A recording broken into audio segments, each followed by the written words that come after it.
It's been all about the support of my customers, you know, it's all about the creativity of my staff and everybody that I have around me. I mean, I know it's about me, but it's without them, I will not be able to do it. First was the stand, you know, then the other stand, now the restaurant, it's just, the catering, it's just great. Most of them I just come up with it. Some of them, they're just like traditional Mexican salsas. So. I like all of them, but my favorites are the ones over here that they're more traditional ones. But the same with the corn tortillas. They're made especially for us, and they're made in Ohio City too. Well, when I started the market, I had like 4 salsas, like a few enchiladas, a couple rices. That was about it. You know, now we have, I think, over 50 items. That's why they come to the market, because they want that personal touch with you. I'm Roberto Rodriguez. I'm the chef and owner of Orale.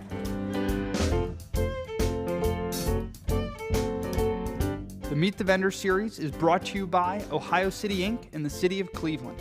Click here to sign up for a newsletter that will keep you up to date on the Westside Market's year-long centennial celebration and all the other great things happening at the Westside Market.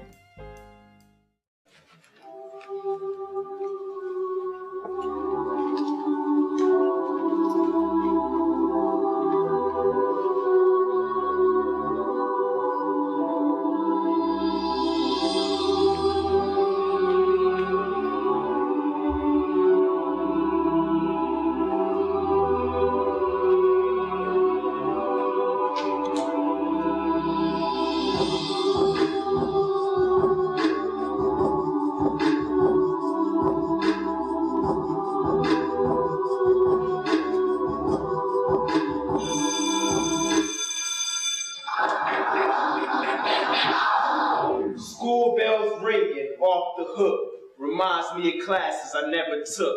It's Friday and fish is on the menu. I'll roam the halls in search of certain venue. And a new victim to terrorize, no mercy, no compromise. Hey! Hey! I'm talking at you. Why are you looking over here? You done lost something? I don't like nobody looking at me. Looking at me like I done done something. I ain't done nothing, so don't be looking over here. Most fools run as soon as they see me. See my designer jeans low, see my hoodie, fresh sneaker wear, black chain, and these 2 hats. Right, left, right, a hard combination. I'm the boogeyman. B-O-O-G-E-Y space M-A-N. I'm a national nightmare, a worldwide terror. I'm a Category 5 hurricane. I'm devastation. I don't like nobody who's scared to step into the ring. I don't like nobody who's scared to stand up and fight. And even if you is, I'm gonna beat your head in and keep beating it until you hear silence. The world is a boxing ring. The ring is a battlefield, a minefield, a dying field. You step into the ring with me, you wanna get KO'd. When you wake up screaming in the middle of the night, it ain't no nightmare you having. The boogeyman is real.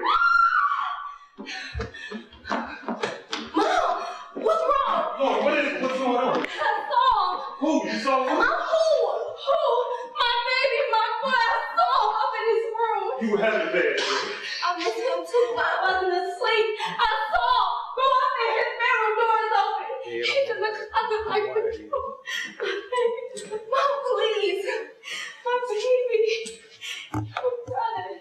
Your twin. Please, Mom, don't.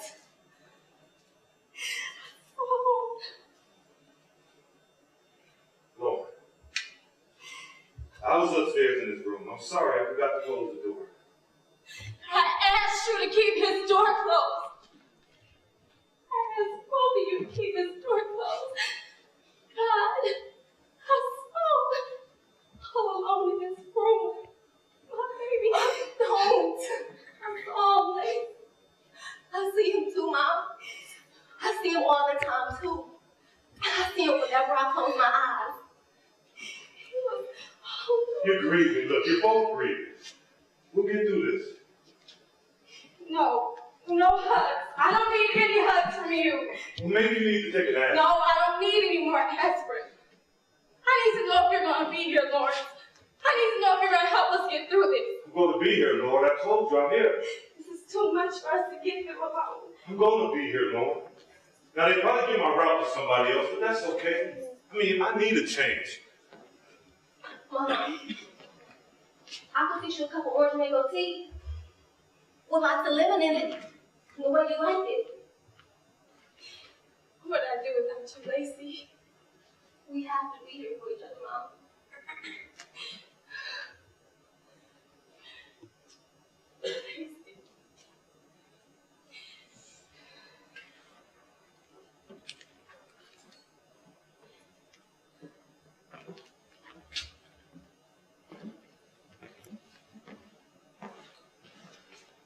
She's really trying hard to be strong. I mean, she's a fighter. Both my children were fighters. This is really hard for her. They were more than brothers and sisters, more than twins. They were best friends. So what's going on with that lawsuit? Okay, according to the lawyer. No more doubts? After the school refused to hold a moment of silence in Stacy's honor, all of my doubts went away. The lawyer said a couple of teachers were willing to speak about what's going on at that school. I won't go to my grave until I get some answers. I don't care if they have to change the law, the administrators, or the teachers. I don't care if they have to replace everyone down at that school.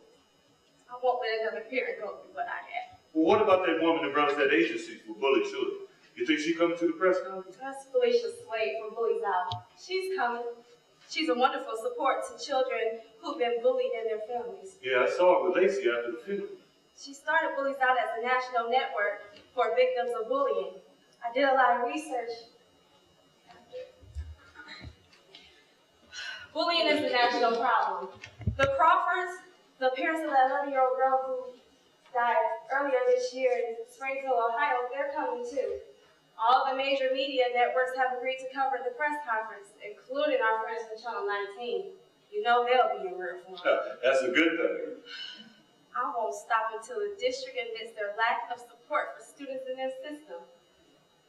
You know, I wonder if anybody from the district even comes. If they do, it'll be to say that bullying is not a problem at Carter High. I can see Dr. Ann Stevie now. She's so arrogant. She'll certainly come if the district allows her to. Didn't you try to meet with her? Dr. Stevie didn't have time to meet with me. She sent her assistant, Miss Dora James. Miss James said there was nothing the school could do. She said, and I quote, boys will simply be boys, and it's impossible for schools to stop students from saying things about other students. She went on to say that the district didn't have money to police hallways and restrooms and cafeterias. When I told her that's where most of the incidents occurred, she walked away. I did speak with Mr. Edwards, Stacy's English teacher. Mr. Edwards was a advisor of the poetry club.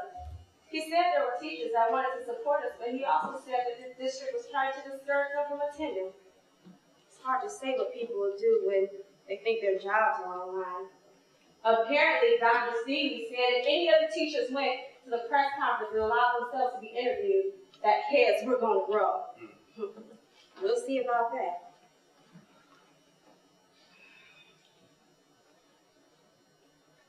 Thanks, dear.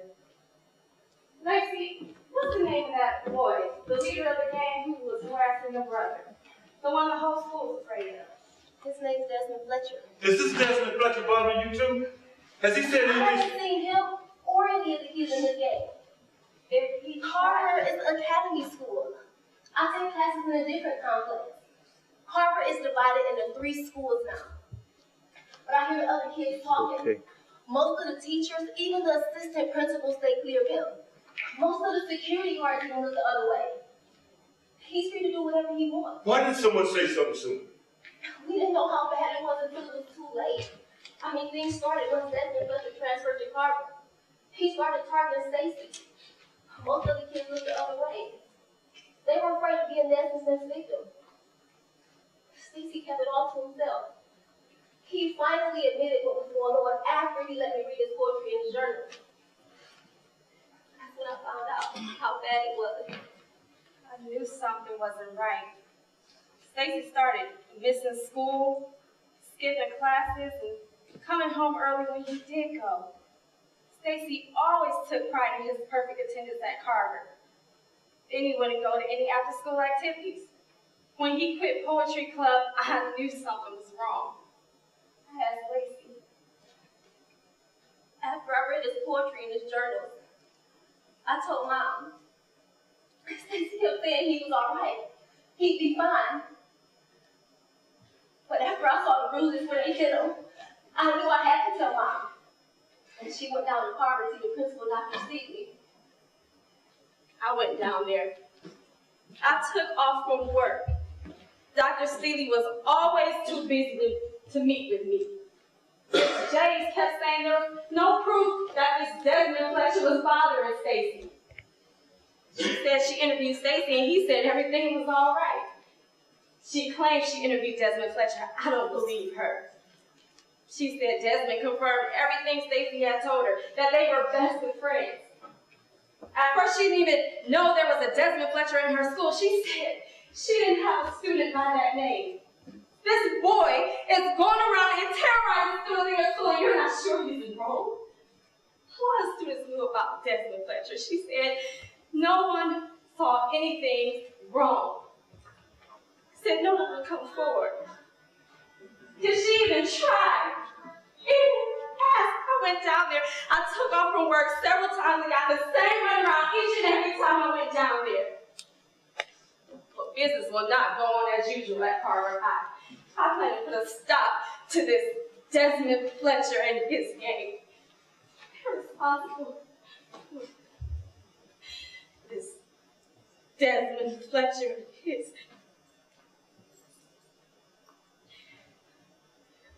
The boogeyman, Mom? What?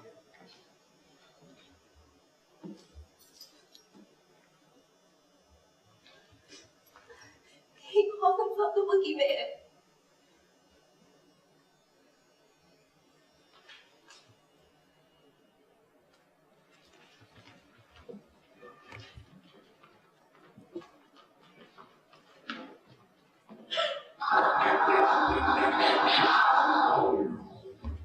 Watching and waiting for a friend to play with. Why have I been alone so long? Like that old song by the Moody Blues. I love watching and waiting to see what's going to happen next. Even when you know what's going to happen. Nothing. I had nothing to do with that boy's death. How you going to blame me? How you going to say I'm responsible? But then again, who would say that? Huh? Who got the nerve to mess with me? Who got the nerve to mess with the boogeyman? The answer to that question is nobody. I got a red dot winking on them if they do. I got a red dot winking on the whole world. Ain't nobody gonna step into the ring with me.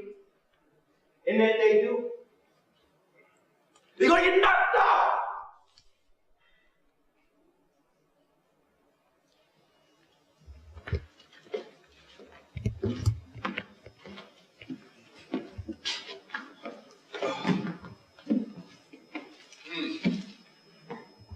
That's the way it is now. We just run off and leave relatives in the cemetery. Nobody ran off. We rolled off ringside. Oh, that's cool, champ. We left you one of those black caddies to ride back.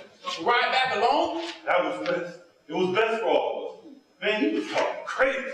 I was talking gospel. I was talking gospel, you know it. You know when I'm talking gospel. You know that better than anybody. Oh, man, he was talking crazy. Lauren didn't need to hear all that old crazy talk. She's upset enough. I lost my only nephew last week. Me and Stacy's pals. Good pals. We always talk. We talk about anything. Talk about nothing. Stacy was a good kid. This morning I watched him put a good kid in the ground. I'm just as upset as the next person in this family. Nobody said you wasn't upset. I said Lauren didn't need to hear all that crazy talk. That's what I said. Now, if you want to twist and turn everything around and make me say something else, then that's on you. That's what I'm saying. I'm a member of this family, too. Nobody says you want to remember this family. I got a voice, too. Are you listening? No one said you didn't have a voice. I got a right to say how I feel, Shannon. Somebody needs to hear me. Somebody needs to hear what I got to say. Crazy talk, that's all you've been doing. I remember the time we would have stood up on our hind legs. I remember the time we would have went out to the city, walking too aggressive with 2 pistols. Found that no good so-and-so and put his life out forever. Ah, there you go talking crazy again. I may be talking crazy. This is my voice. This is what I like to say. Somebody needs to hear me. Man, we're talking about a kid here. No more than 15, 16 years old. Oh, well, I'm real sorry, but that no good hooping make no kid. He may be a kid, but he acting like an adult. So if he acting like an adult, he deserves an adult sentence. Where do you get these crazy ideas? I guess I get them from my dad. My dad never backed down to nothing or no one. You know that, champ. My daddy was your uncle. Bill always stood up on his hind legs. He told you that. Right when he started box down there, the Clint Martin boxing gym. Yeah. Told you never back down to nobody. Told you again. Right before he took the ring and defeated Colin Jenner for the light heavyweight title. Hey, that's the night he gave you your name. He said, from now on, you Roosevelt. He said, Roosevelt is the chair. Yeah. Hey, gave me my name that same night. He said, you making so much noise, I'm gonna start calling you ringside. Said all he heard was my big old mouth going up and down the ringside. Oh, shoot. That's how it was. That's how it's always been. That's what we got. That's what the Bell family always done. The way we were taught. I'm talking tradition here. I'm talking what makes us who we are. Bells. We go deep into the wood. Roll right up into the old bear's lair. Rocks that old bear up. Now that old bear gotta face the music. Where's Mom? Hey, she's over there. What you doing, baby girl? Hey. Ain't nobody messing with you down there at that school, is it? No, I'm okay. Now you just have to baby girl. I'm okay. I'm across the street and Mom needs me. I need to get out the house. I'm going to sit on the porch with Sarah. I'll tell you.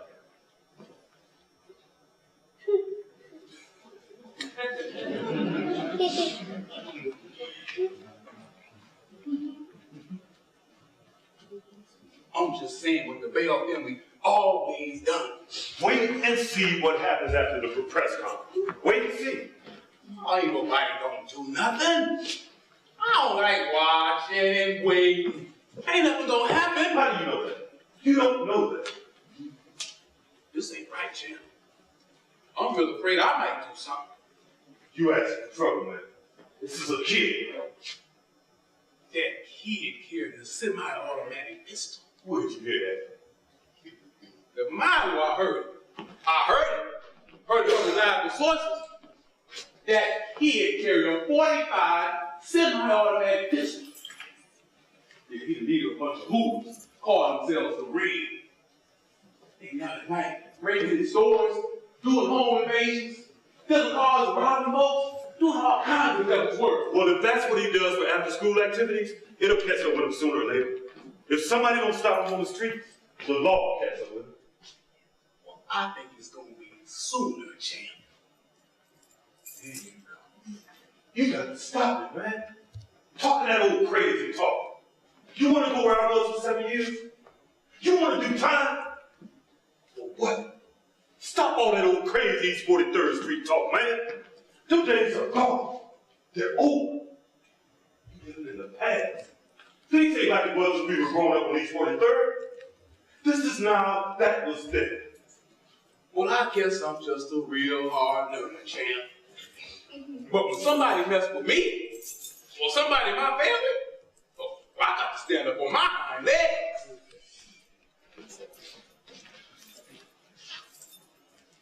I was a 7th grader at Central Junior High. Everything my mama gave me money for my lunch.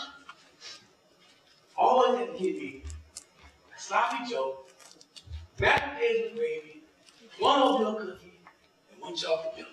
Yeah, and that's what I got every day. Yeah. Every day I had to go to the end of that line. That long line, just be standing there. Waiting, a whole bunch of us standing waiting that long line for our lunch. Oh man. Folks be mad if somebody try to cut that line. Folks want to kill somebody trying to cut that line.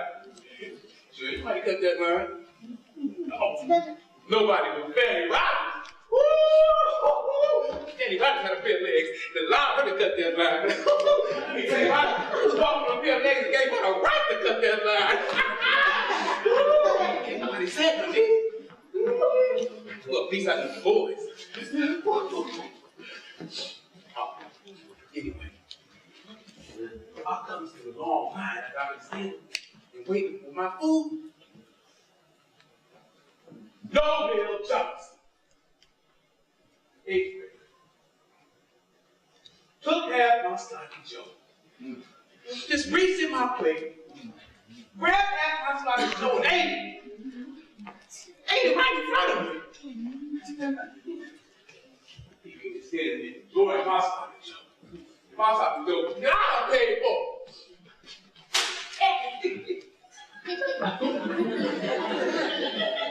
You know, that Johnson did that the entire school year. I ain't said nothing. He got pulled off for me and a whole bunch of other 7th graders. Ain't none of us said nothing. But it bothered me, though. It bothered me real bad. Cause see, I wanted to enjoy my stocking Joe. My mashed potatoes with gravy, oatmeal cookie, and my chocolate milk. But no Bill Johnson. He want to stop me from doing that. He want to stop me from enjoying my lunch. No, Neil Johnson, he was an 8th grader, but he wasn't that big or nothing. I mean, he didn't need much soap to wash him with. Didn't need much dirt to bury him. But everybody was scared of him, see? Because he looked like a rat. You know? He looked like a rat about to taste like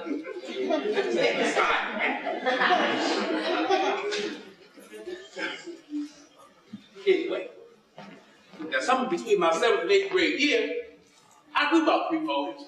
Yeah, put some weight on it.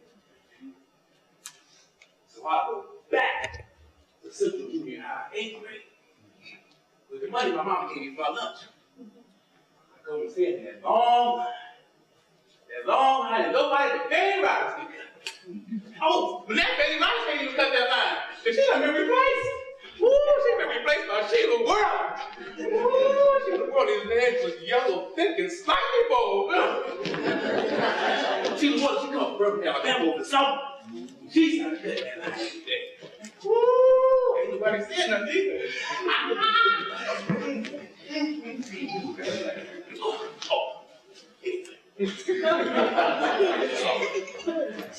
Now, 8th grade. No, Neil Johnson, he a 9th grade. I got to go back in that line.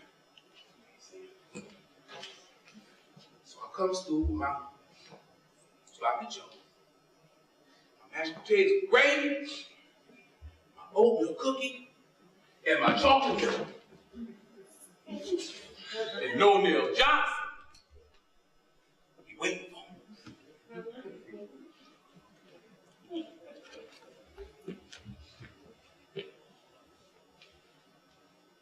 No Neil Johnson reached for my sloppy Joe. I grabbed his head and stopped him like somebody with a big red stop out of a chainsaw. Woo! Now he got to look up at me now. Yeah, I know he just noticed how big I am. And his mind started working. He had to look at me real hard. Oh, but my mind was working too. And so was my fist. Woo! He didn't see me when I went upside his head with my right hand, but I still hold my drink with my left.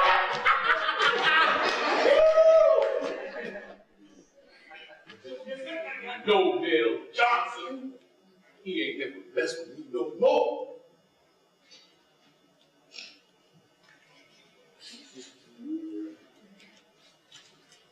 Somebody messing with us again, champ. Somebody messing with the bells. And that's why I say it's time for us to stand up on our own. Man, these kids ain't got no respect for nobody. They sitting around watching all these rap videos on TV, listening to all that old rap music about being hard, being bothered, as they say. Man, most of them doing drugs. They'll put a bullet in your head quicker than they buy you a bag of Frito-Lay. It's different than when we were growing up. If we had a dispute with somebody, we settled it with our fists. Nowadays, folks ain't got no respect for nobody. It's gotta stop. Somebody's gotta stop it, but we can't run around acting like these crazy kids. We gotta take a step back. We gotta think. Times is different. Besides, I'm not going back to jail. I've been there and I'm not going back. You say this kid carries a .45 semi-automatic pistol. You think he just gonna let you walk up on him? You think he won't shoot you? He ain't the only one got a big gun out there, Chandler. You just as crazy as he is. Where's Lacey? She's across the street in Sarah's. What? She's across the street sitting on Sarah's porch. Lacey doesn't need to be outside. You let her go over there, Lawrence? What you need to do is go over there and get her. She's all right. I mean, she need to get out of the house. Everybody's got their own way to grieve. She'll be fine. You get me rest? How can I get any rest? How can I? Every time I close my eyes, I see my boy. I know. I know it's hard, but it's gonna get better. Time and the man upstairs gonna make it all better. I don't understand why. I know you don't, but hey, I'm here. Old ringside is right here by your side. Hey, look, I was thinking about going to see the child. What you want? I can't eat anything. Oh, come on, you gotta eat. I can't. Look, I'll get you some chicken fried rice, and you want something ringside? Thanks just the same. I don't eat cat food. I'm out. Bring back hot stuff, sauce. What, the China man killing ducks in that alley outside this place too? I'll be back.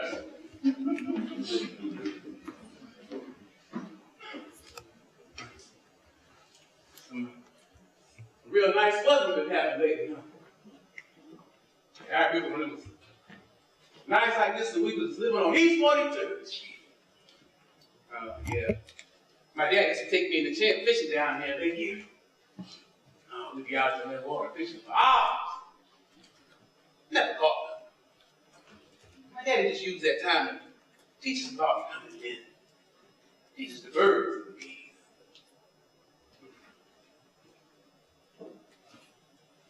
You gonna get through this. Won't ever get over it. Who's my baby? I didn't say get over it. I said get through it. There's a difference.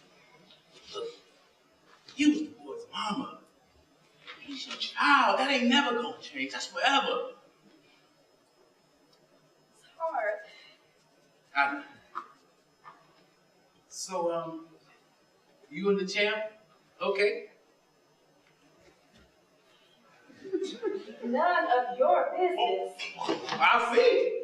I asked the champ, he said ain't none of my business. Ask you, you said ain't none of my business. Some things are private. Some things are between a man and a woman. Well, I was just wondering if the two of you... Lawrence and I are in the past. He's just here to help us get through this. That's it. He'll be gone soon after. Now, there was a time when you and the champ... I fell in love with Lawrence Bell. Lawrence Bell was in love with something else. I was part of what he wanted. I thought I was what he wanted. I was mistaken, and so was he. It didn't take long before Lawrence wanted out. He wanted to leave, but he didn't just want to walk out. He didn't want people to say he walked out on his family. He needed a reason. He wanted me to tell him to leave. So I told him. I told him to leave, to get out. He knew I wasn't going to put up with this, staying away 2-3 days at a time, women calling the house at all hours of the night. That's how he planned his escape. I didn't know if I was coming or going. He wanted to leave. I told him to go. Is that what you want? Go out. Get out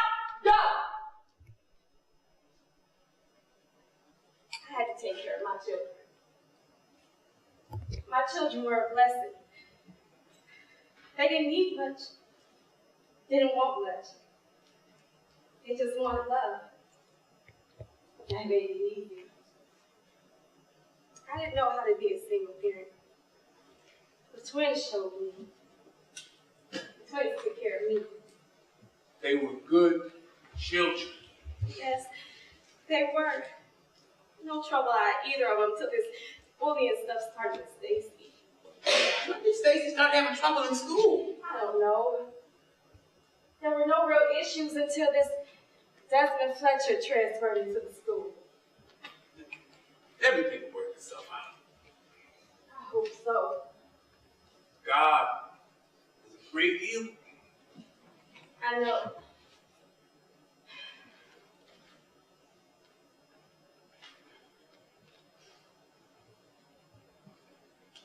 I gotta go. Tell the champ I'm gone. Now, if you need me, call me. I know you won't, but I'm gonna say it anyway. Weatherman says it's gonna rain all day tomorrow. Says it's gonna be an easy day. Ain't no construction when it rains.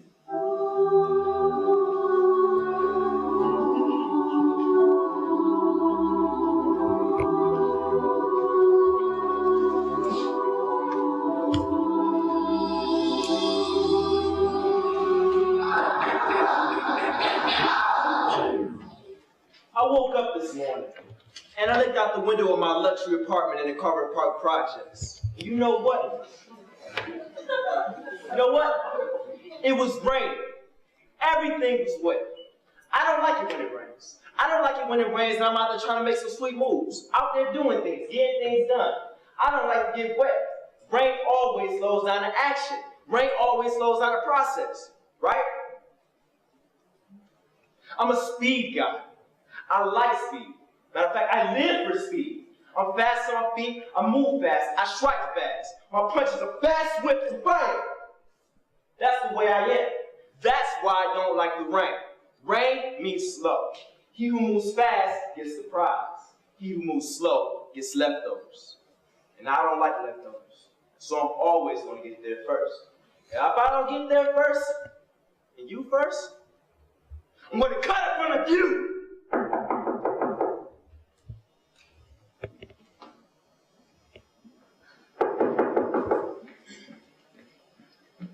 Hey, Lacey. How is Sway? That's a real jazzy name. Thanks. When I was in grade school, kids made fun of it. When we were coming up, the kids would make fun of Stacy's name. The boys would say it was a girl's name. But there's a lot of boys named Stacy. My friend Sarah across the street has a cousin named Stacy. Stacy is a boy's name. My brother used to try to tell them that all the time. But they wouldn't listen. At my grade school, if you weren't a Johnson, Jones, or Jackson, all the kids laughed when anyone said your name. My brother used to say, when he was Lawrence, he'd knock them all out. Right, left, right. A hard combination. I used to love to say my brother's name. Stacy. I say it sometimes now when I'm alone. I just can't believe he's gone. I know it's hard for you, but you have to try and be strong. You're doing really well. Is your mom home? She had to go see a lawyer about a lawsuit. She told me you were coming by. Lawrence is here. He's in Stacy's room. The light heavyweight boxing champ? He used to hold the title. He held it for a number of years. Have a seat. Thanks. I wanted to be sure that you were getting through this okay. I'm trying. Some nights are bad. My brother and I used to sit in our rooms most nights and talk. My mom said talking to you might help. Well, that's why I wanted to come over. I know you feel some responsibility for your brother's death, but his death is not your fault. Sometimes people hold things in that prevents us from knowing what's going on. It prevents us from helping them or getting them the help they need. The Things got bullied, and this gang did to my brother. He didn't deserve. From what you describe of Desmond Fletcher, he clearly fits the profile of a serial bully. Serial bullies are so angry they're seething with resentment. A lot of times, their anger is fueled by rejection, and they have to subject this aggression on others. These kids have Dr. Jekyll and Mr. Hyde personalities. They're vicious and vindictive in private, but innocent and charming in front of a witness.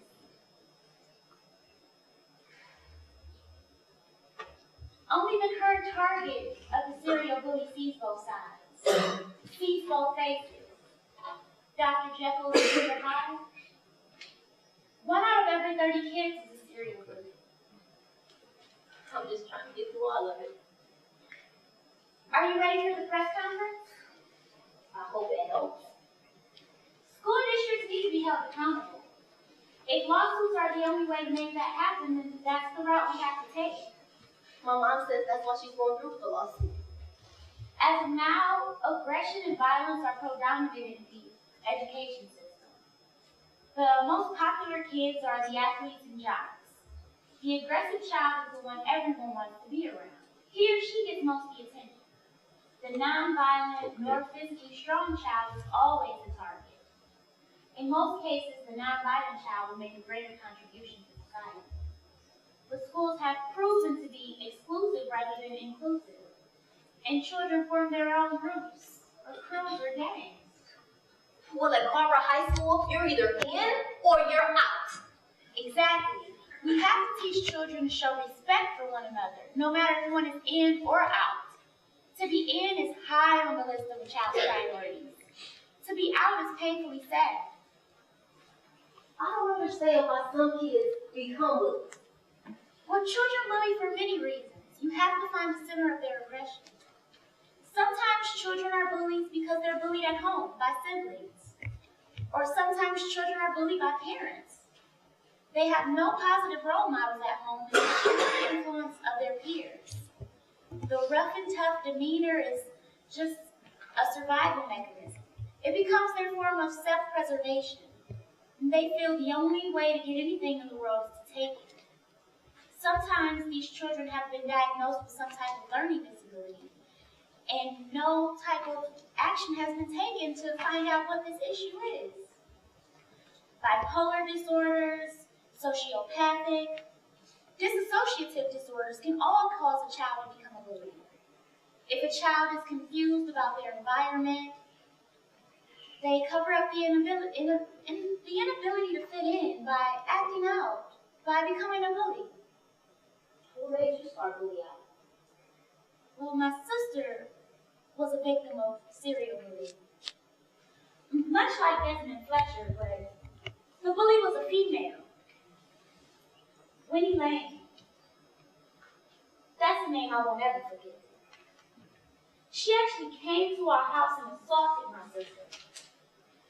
Beat her face into the concrete of our driveway until her face was almost falling off.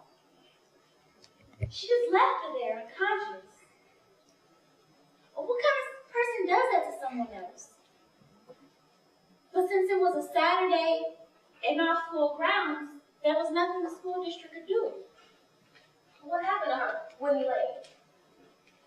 My father had to file charges in juvenile court. Winnie Lane just got probation and went right back to school.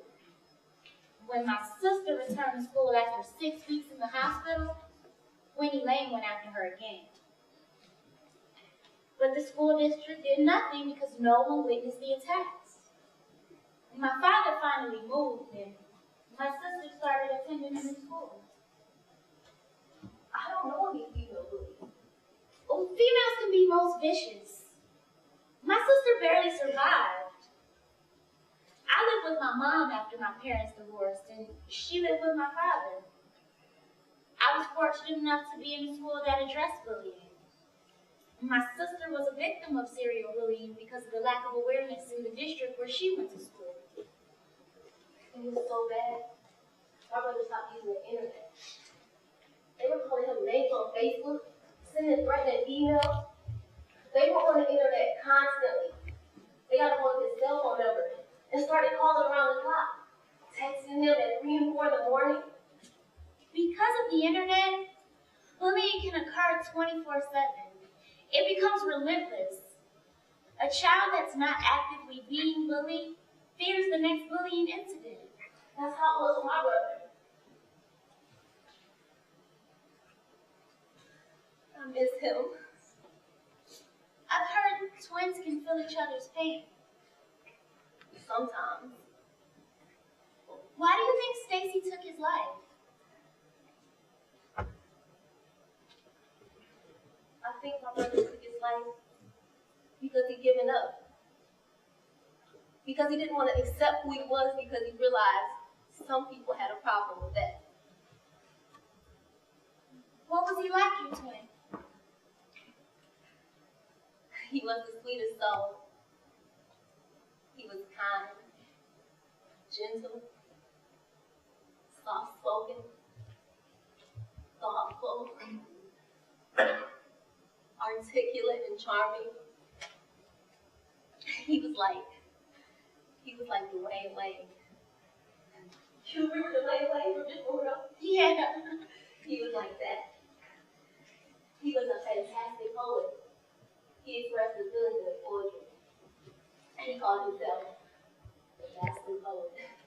A master poet, he said. Then he flipped those glasses up. Do you think his love for poetry helped him to become a target for bullying? Anytime you're a guy and you don't play sports or waddle in the mud, you become a victim for someone. Yeah. Being different can sure put a bullseye on your head. Tell me more about your brother, Stacy Bell. Like I said, my brother was funny, sensitive. He would cry watching a movie or just a simple commercial. He played the piano. He really played that piano. He kept a journal of every day of his life. His journal told his life story. And his secrets? Everyone has secrets. What do you regret the most? That he listened to others. That he listened to what they told him. What did they tell him? That he was worthless. And that he should die. And that he should kill himself. And he endured their hatred every day. Being called names, having kids spit on him, take his things, throw chocolate milk at him, and jump on him. He told no one? Not for a long time. Things really got bad once Desmond Fletcher transferred to Carver from East Tech. Then he told you. I read this poetry in his journals. But you didn't say anything? He begged me not to. I shouldn't have listened to him. I should have said something at first. I went to my mother, and she went to the school, but no one would listen. They said without any proof, there was nothing anyone could do. The principal told my mother that she hadn't heard any mention of Desmond Fletcher.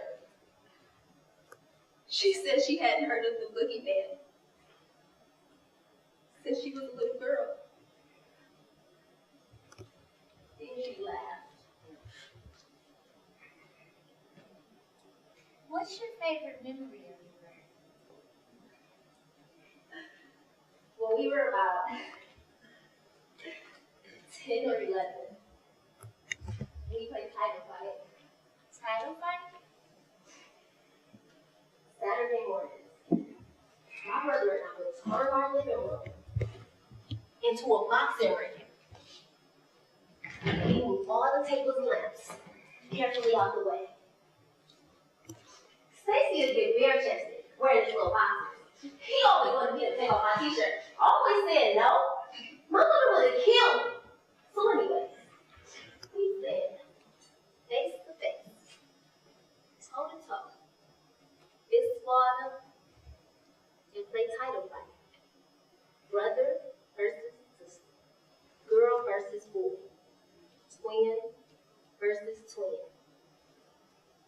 Stacey always gets to talking to John.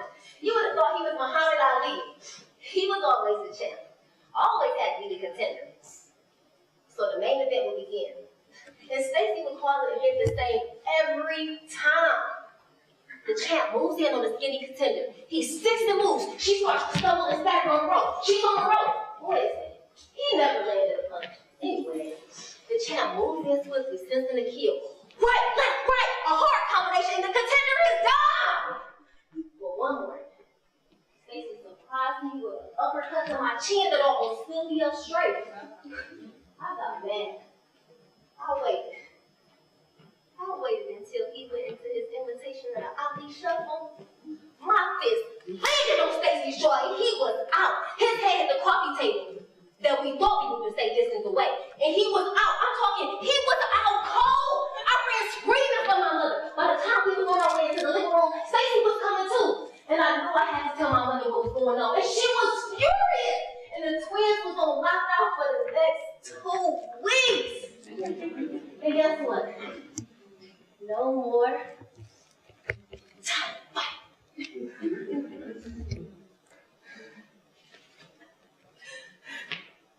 Why don't you call Lawrence father or dad?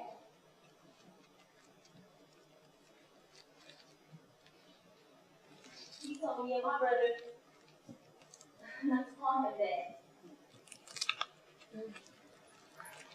He said, call me Lord.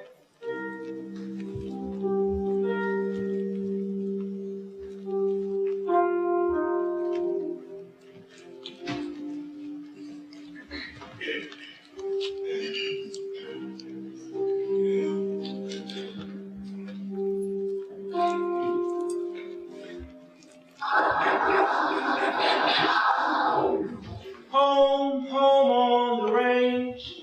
No mom, no dad, but nothing feels strange. What's that sweet, sweet aroma in there? Something smells really good, and I'm starving. Let's see. A Swanson fried chicken TV dinner with mashed potatoes and corn. And what's this? A little chocolate brownie for dessert. Let me find a plastic fork and chow it out. Yum, yum. Oh, it is so good. Eat 'em up. My mama never cooked for me. I guess she just didn't like me. Maybe she just didn't like doing mom type things. A crackhead ran off with a bigger crackhead.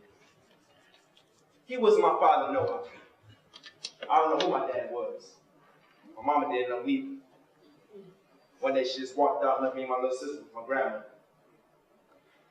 My grandmother was a mother to me and Sean. That's what my grandmother called her. My mama named her Rose. She didn't want to take the time to think of a name, so she just named her Rose. She do some roses at the rehab center where she been 10 or 20 times. My grandmother was the only mother we had. When she died, we were on our own. We're doing fine. I walk Charm to school every morning, help her with her homework sometimes. I teach her life things too.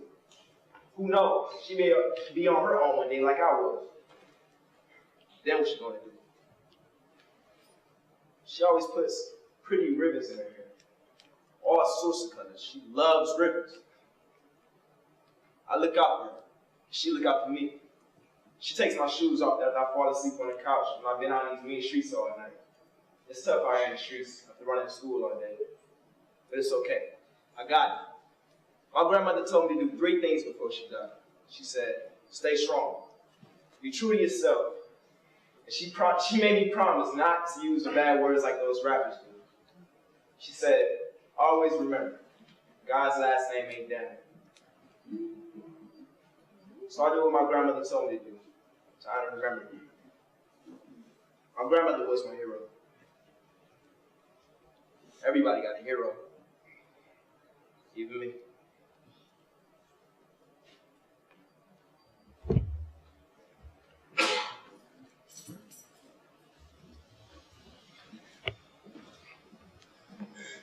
Hey. Hey. Leaving, huh? Huh? Oh, yeah, I gotta get back to work. They got a few guys all I sick. understand. Thanks for staying with us. It was a big help. No problem. No problem. You got a cell phone number in case No, I don't have a cell phone. Never had need for one.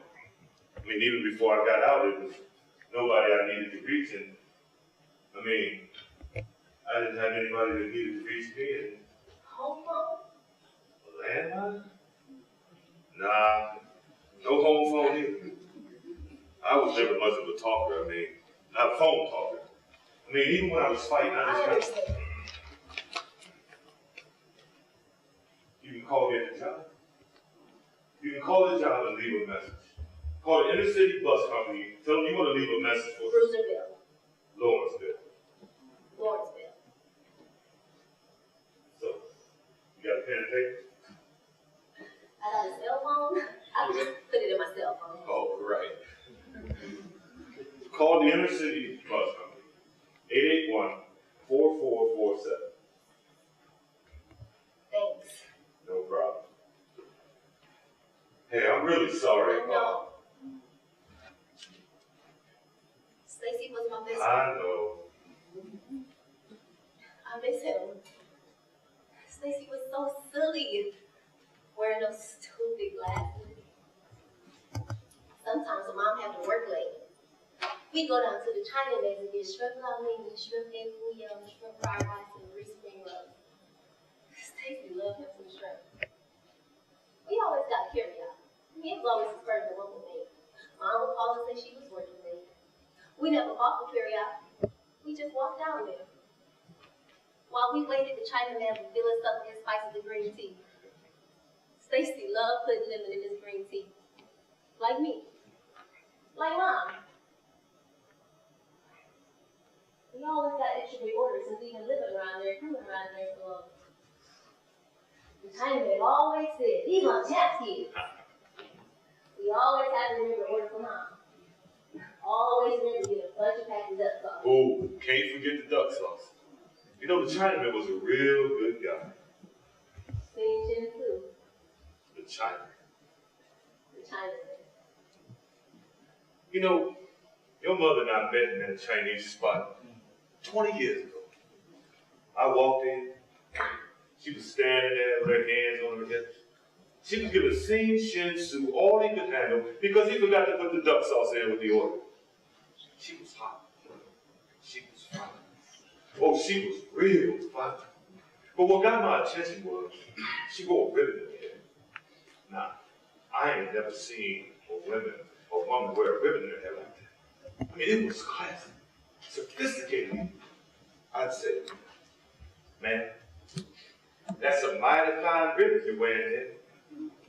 She looked at the China, took a real deep breath and looked at me, and she said, "That's a nice little hat you wearing there too, mister." Mom told me how you got that. I still go down there whenever Mom is working. If you hadn't eaten by the time you get off, I can call you. Now call the inner city bus company. Call them and tell them you want to leave a message for Lawrenceville.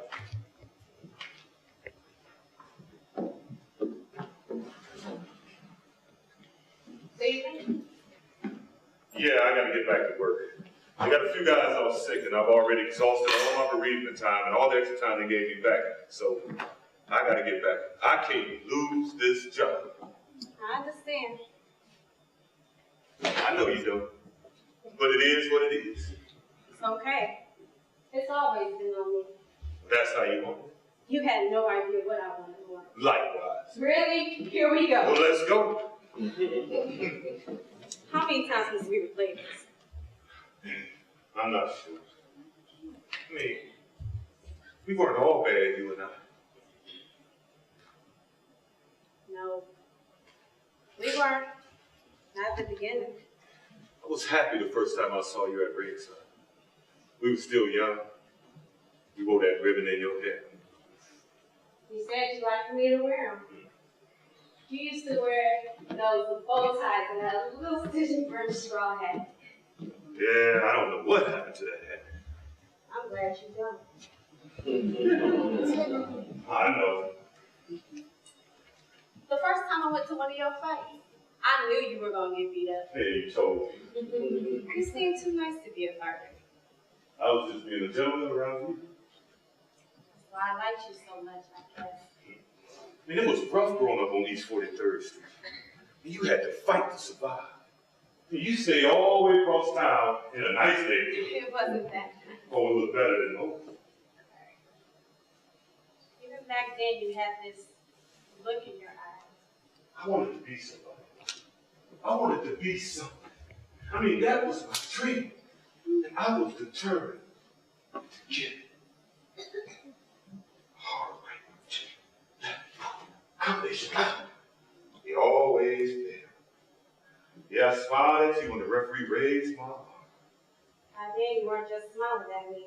There were others. It's not what you think. I got it right the first time. Oh, you fought with me even in the beginning. Everything in life isn't a fight, Lawrence. Sometimes you just let life happen. It's the best way. It's the only way to keep your sanity. That's why I left. You left because you wanted to leave. You left because you were afraid to fight. You didn't realize those two lovely children were your title fight. You were already a champion. You were their champion. You should have stayed and taken care of your children. Look, you don't have to tell me I wasn't a good father again. You weren't even a father. You have to put time in. It takes work. You didn't want to be a father. You wanted to be a fighter. I sent you money. Sending money doesn't make you a father. Well, some of us have to be a father the best way we know how. Fathers teach sons to be fathers. That's where it starts.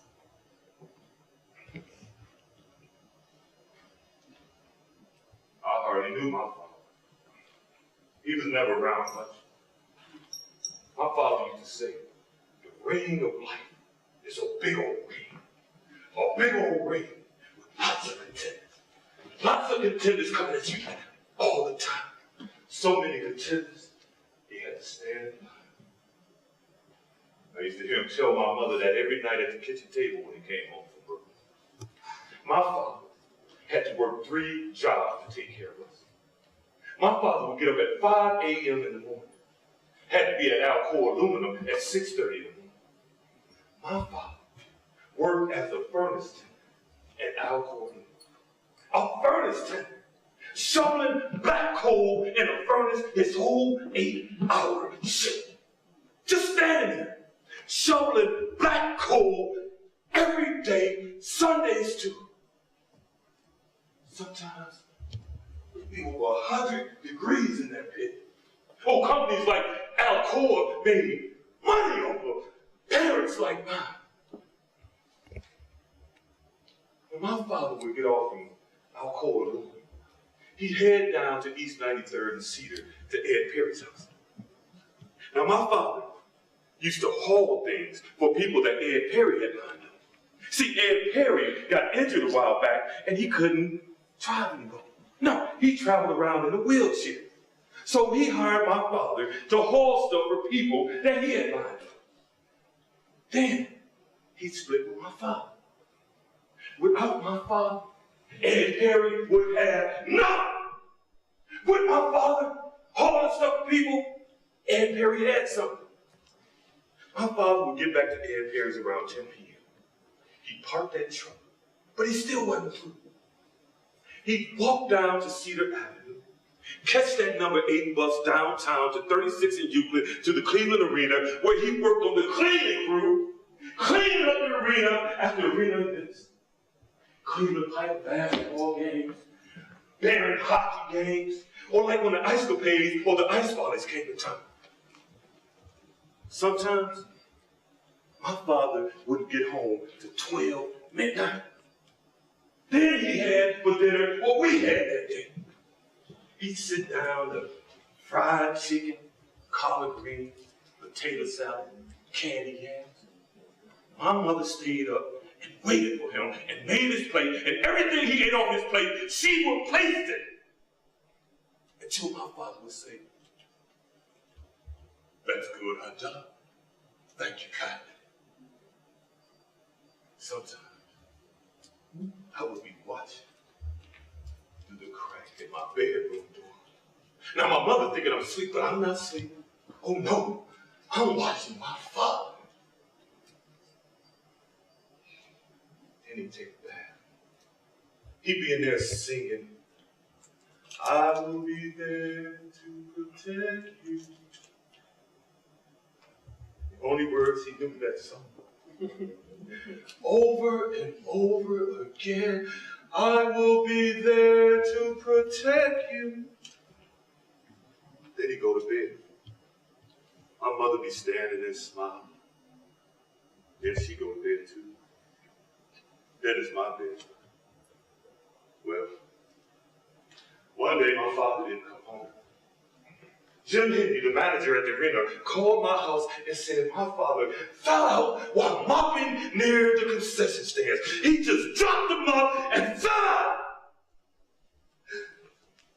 My father had a big old heart attack. They rushed him over there to Lakeside Hospital. And my mother took us upstairs to my Aunt Nora's house. And she called a yellow cab over there.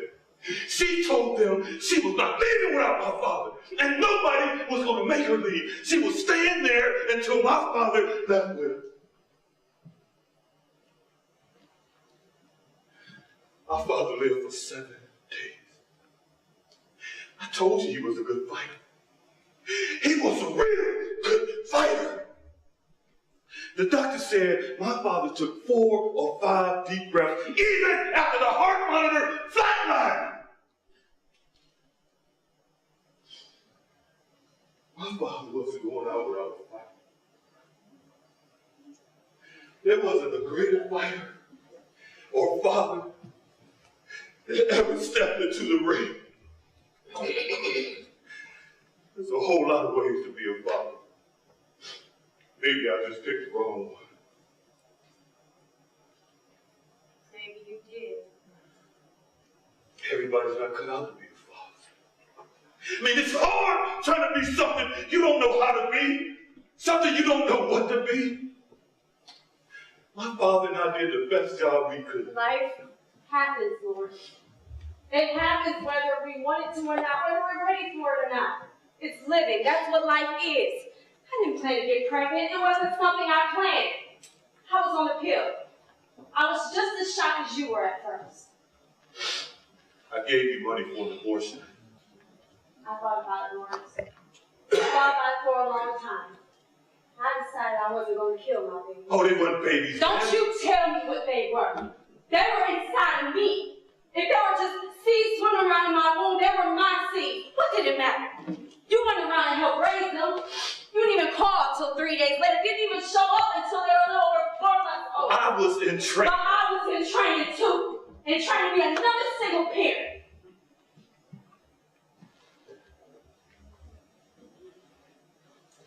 I'm sorry things didn't You work. don't give a damn about how things worked out. You went on to become the great bruiser bear, light heavyweight champion of the world. Why every time a man has a dream, somebody's got a problem with it?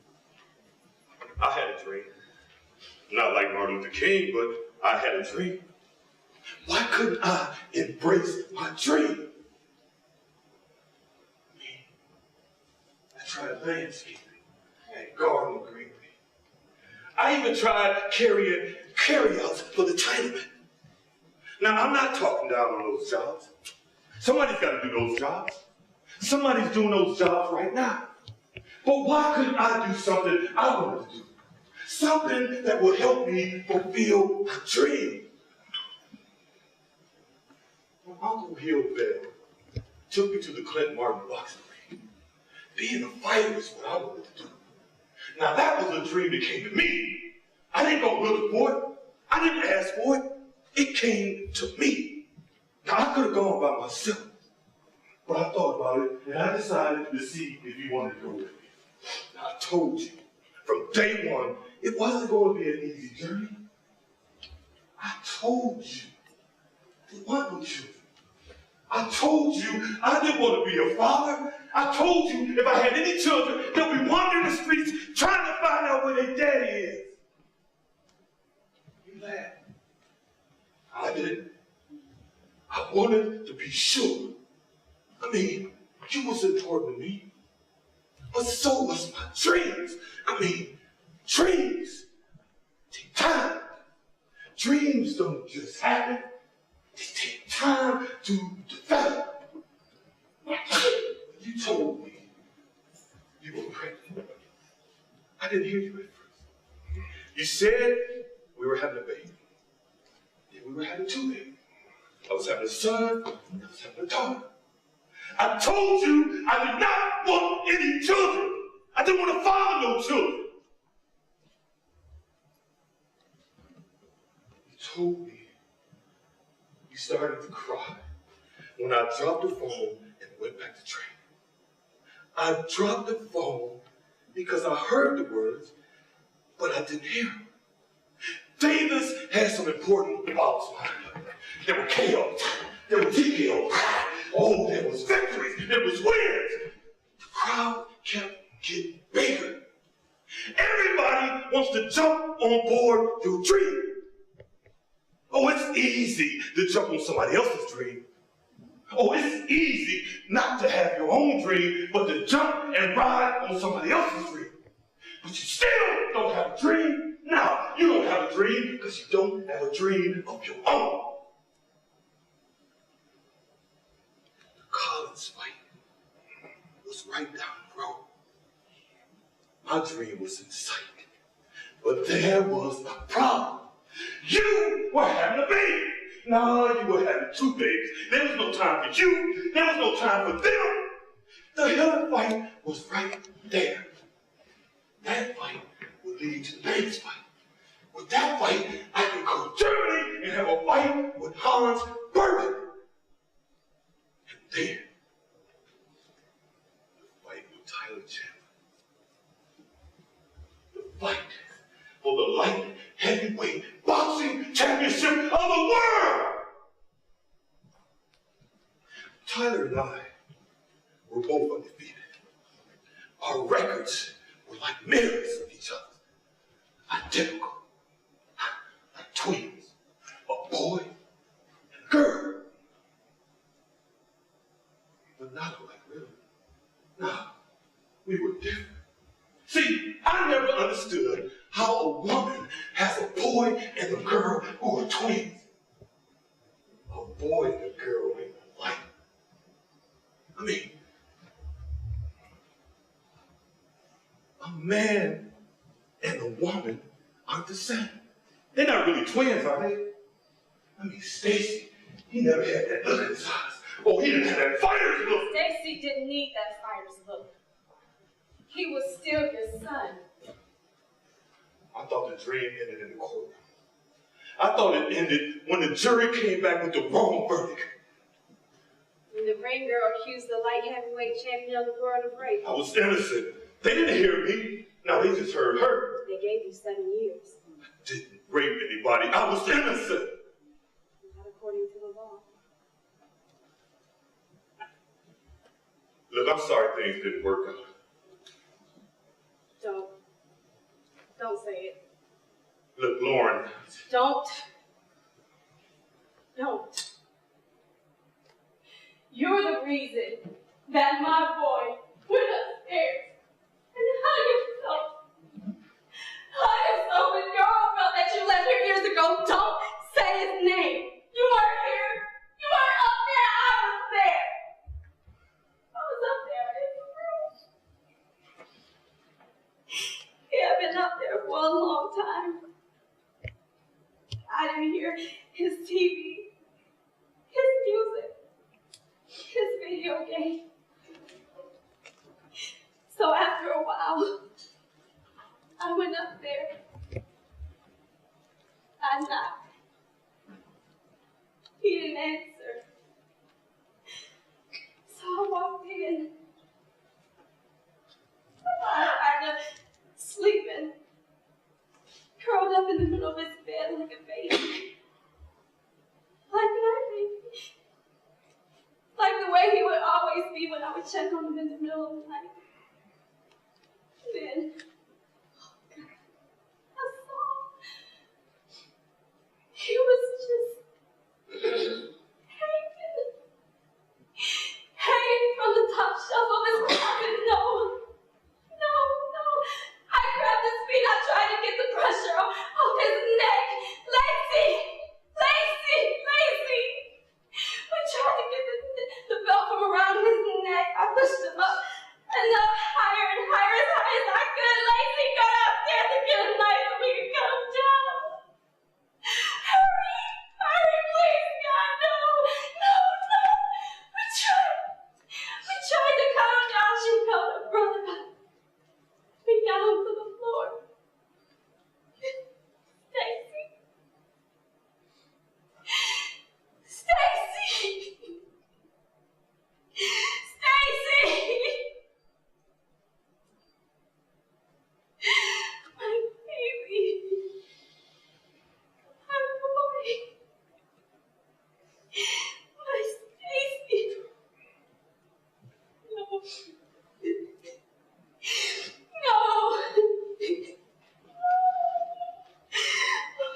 I didn't want him to die.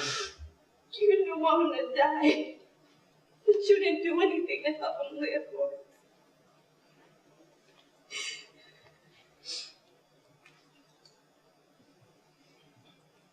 That night, in Madison Square Garden, I threw my last punch. The hardest punch of my life. Right? That stroke combination. When the champ failed, something flashed before my eyes. I was still trying to see what it was when the referee, he did an 8 count. The Madison Square Garden rose to their feet as one. They started to sing, Rocky, Rocky, Rocky. I didn't even smile when the commissioner gave me the belt. He handed me the belt and said, Lawrence Bruiser Bear was the light heavyweight champion of the world. I didn't celebrate. I was still confused. I mean, dreams will do that to you.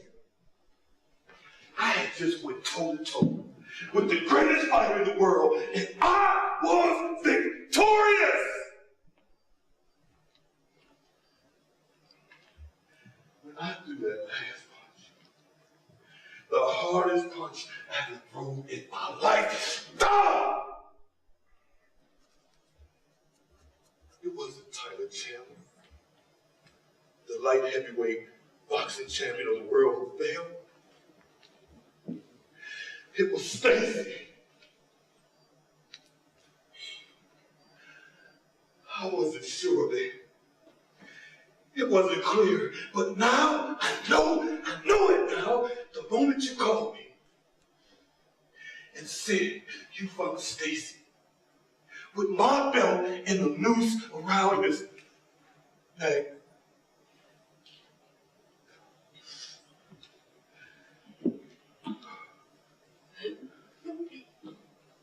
Goodbye, Lawrence.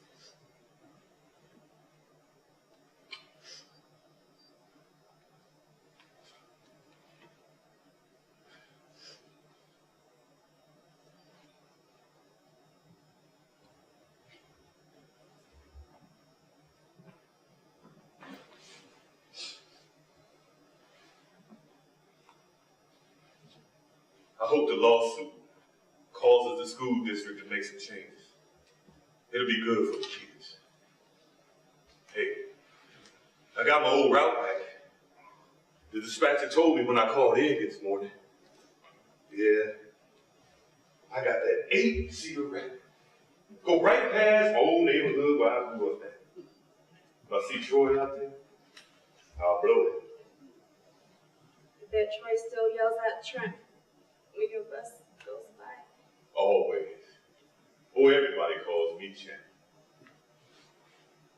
Everybody but you.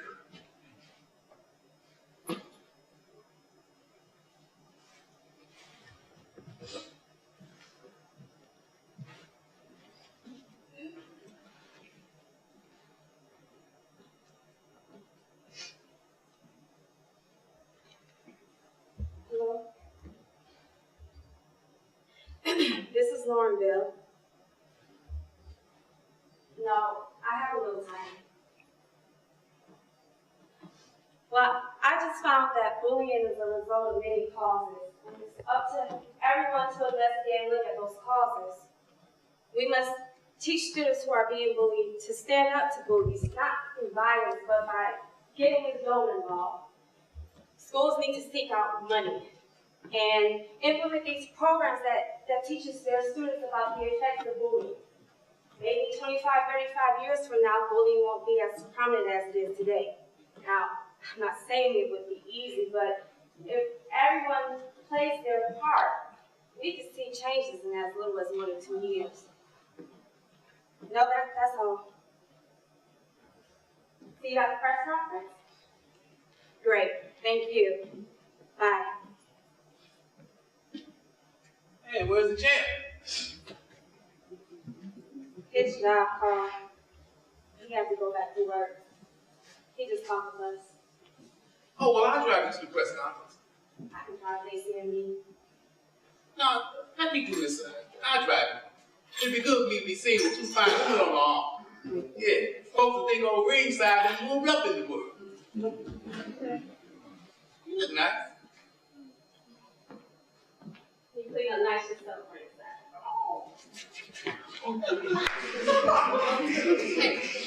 Lord, I might give me some rich old lady. And she spot me on TV and send for me. I put this construction job and she take care of me. Old ringside here, happily ever after. Good luck. Lacey? Lacey, come on, we need to get going. Woo, baby girl, you and your mama sure are some lovers. Thanks, ringside. Let's go. Your chariot's right outside.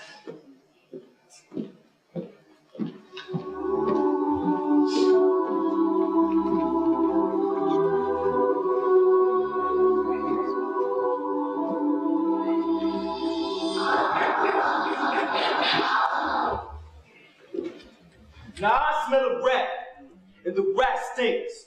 Somebody's been nosing around where their nose don't belong. I've been hearing stuff like news conferences, TV cameras, school board superintendents, lawsuits, and bullying. I've been hearing about folks talking to other folks about what's been going on in that school since that fool hung himself. I ain't had nothing to do with that. I ain't had nothing to do with him taking the belt, making the news, tied around his neck, and hanging himself in his bedroom closet. I wasn't there. I was way across town. I was in the ring, sparring. Now we got some folks stirring the pot. That boy had a sister, didn't he? A twin sister? I might have to pay a little visit after I'm done with my night work.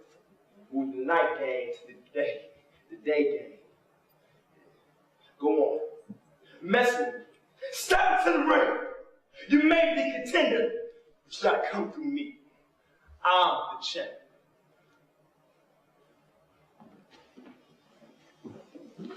Hello? Mr. Waverly, how are you? Great, thank you so much. We appreciate the funding. A lot of excellent work has been done to address bullying in our schools this year. Yes, so much more work remains to be done. Yes, I know. Well, we can't do it without the help of your foundation. Research tells us that 50% of children will be bullied at school this year. 160,000 kids will miss school because they're afraid to go to school. Well, it prevents children from doing their best. You would think since schools are teaching to the test, they would try to eliminate bullying, try to find funding if they don't have it in their budget. Yes, I know. Well, I'm just getting started. Great. I'll see you at the board meeting. Thank you again. Bye. You ready? Thank you so much for giving me a job and giving me a ride. No problem. We're going to try and find some money for you. It won't be much, but it'll be something. How are things been going?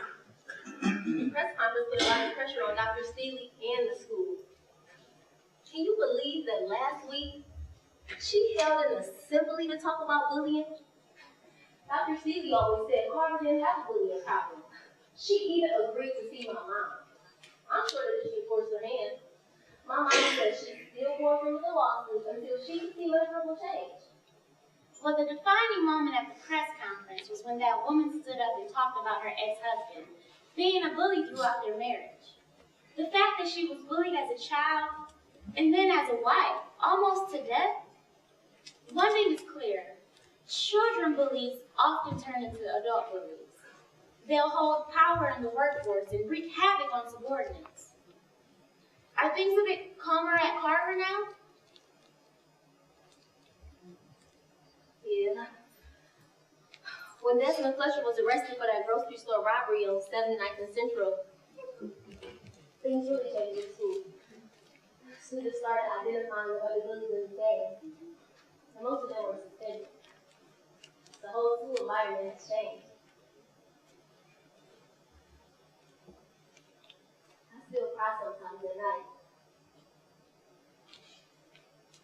can't help it. When I think about what my brother went through, how lonely us felt. I will never forget the day I came back to school after my brother's death. How I felt seeing Desmond Fletcher in his game, walking around with belts around their necks like nooses, mocking my brother's death. They walked around all day like that, and no one did anything. I can't believe the school lets them get away with that. But those are the people we need to reach with our work. Those are clearly the ones we need to target. Stand up on our hind legs, huh? I like that. Come on, let's go to the office. I'll show you the new shirts for our anti-bullying campaign. I already know what they're gonna say. Bullies out!